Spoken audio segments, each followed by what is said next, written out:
হাগ্ৰাবা মহিলাই তেখেতৰ কথা উত্তৰ দিব খুব এনেকে আমি ইণ্টাৰেষ্টেড নহয় আৰু মন নাযায়। কথাটো হ'ল কি তেখেতৰ বহুত নলেজৰ অভাৱ। 17 বছৰ তেখেতে কেনেকে চিফ হ'ল এয়াই আমাৰ বড়ো জাতিটোৰ বা BTC বাসীৰ কাৰণে দুৰ্ভাগ্যজনক কথা। তেখেতে 17 বছৰ কোনো আইন কানুন নোহোৱাকে হাৱাতে চৰকাৰ চলালে, নিজৰতো কোনো চিষ্টেমে নাই, কোনো নলেজ নাই, কোনো ইনফৰমেশ্যন নাই। ই যি টি মানে যাহা তাহা কথাবিলাক বুকি দিয়ে। মিডিয়া কাষত আহিলে তেওঁ মানে যি ইচ্ছা তাকে কৈ দিয়ে। কিন্তু এটা কথাটো তেখেতে চোৱাটো উচিত বা তেখেতসকলৰ টীমৰ যিবিলাক মানুহ BPFৰ মানুহবিলাকে যে এই ভদ্ৰ সমাজখনত ইণ্টেলেকচুৱেল সমাজখনত কথা কওঁতে অকণমান সচেতনতা থাকিব লাগে, এইটো আমি ভাবোঁ। কাৰণ তেখেতে এটা মেইন পজিশ্যনত 17 বছৰত আছিলে। এজন প্ৰাক্তন চিফৰ মুখৰ পৰা কিছুমান বেমেজালি কথা, কিছুমান দুৰ্ভাগ্যজনক শ্লেং লেংগুৱেজবিলাক অথচ মানে শোভা নিদিয়ে। কথাটো হৈছে কি সিদিনাখন তেখেতে 26 তাৰিখ নে কি আছিলে, 26 তাৰিখ তেখেতে প্ৰেছ মিট এটা কৰি পেলাই কথাটো কৈছে কি প্ৰমোদ বড়ো ডাঙৰীয়া চৰকাৰ মানে আৰু 5 দিন আছে বুলি কৈছে তেখেতে। 5 দিন আছে, 26 তাৰিখে তেখেতে কৈছে।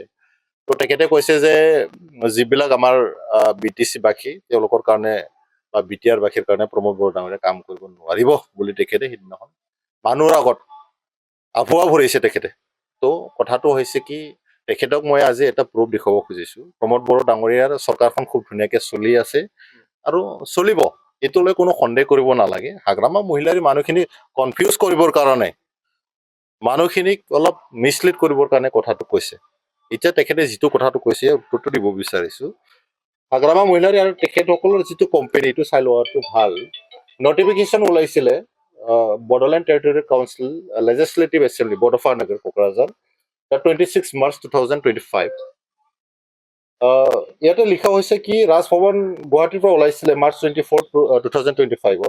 In exercise of the powers conferred by clause 1 of the article 174 of the Constitution of India as amended up to date, I Sri Lakshman Prasad as the Governor of Assam hereby summon the Bodoland Territorial Council Legislative Assembly to meet 10 a.m. on Wednesday, the 23rd April 2025 in the Council Assembly House at Bodofa Nagar, Kokrajhar.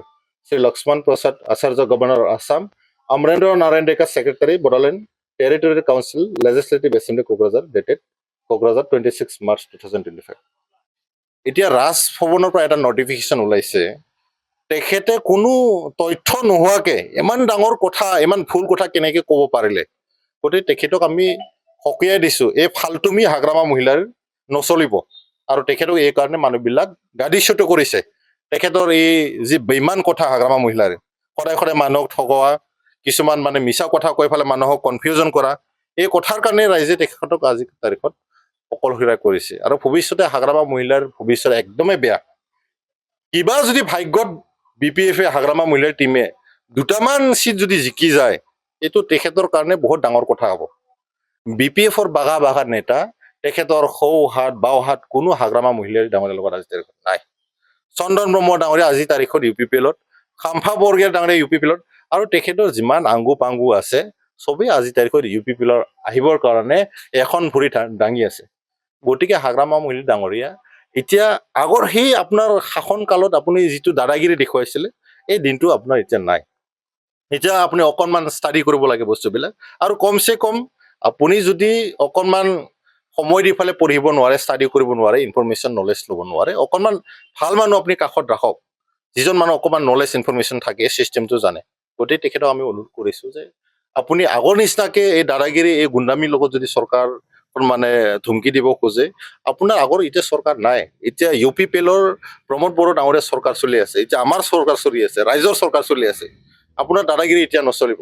এতিয়া ৰাইজৰ চৰকাৰ চলি আছে, খুব ধুনীয়াকে সুশাসন চলি আছে।